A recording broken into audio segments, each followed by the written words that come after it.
Pethau ddim yn edrych yn dda ar hon. Mae'r twmpyn gwylod I weld yn fwy na'r twmpyn ucha gweithio modd.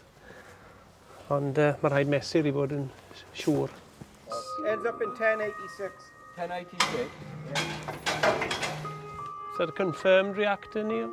It's close. It's only just, but it is a reactor. I feddwl oedd hon yn lan tro diwetha a tro cynni ac bod rhain wedi bod o fewn yn yr adeiladau trwy'r gia, sgwn I ddim nawr beth sydd wedi digwydd achos oedd yna patrwn a ni'n gallu deall yn union le oedd wedi dod ond dyn ni ddim yn siŵr nawr beth sy'n digwydd. Mae hwn yn newyddion drwg iawn.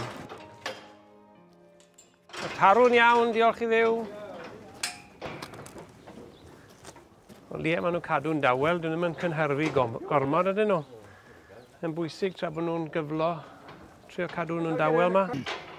Mae rhain ar fi'n dechrau lloia yma nawr.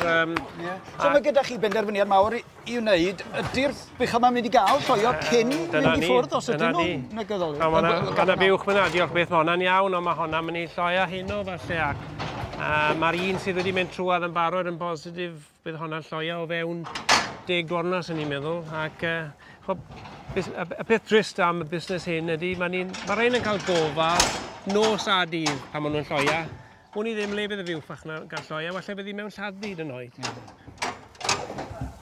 Mae pethau yn edrych yn god dywyll erbyn hyn achos mae ambell un wedi mynd yn lawr. So felly dwi ddim yn gweld le dyn ni'n mynd o fan hyn achos yn sicr dyn ni ddim eisiau'r holl stres hyn a dwi'n credu bod y gwartheg eisiau'r stres beth bynnag. So os nath ni ddod allan o'r sefyllfa hyn yn y misoedd nesaf, bydd rhaid ail edrych ar y sefyllfa.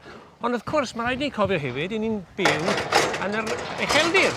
Dim ond 3 peth allwn ni'n neud. Defed, gwartheg, neu defed a gwartheg. Neu falle plannu coed. Os gyda ni ddim o'r dewis.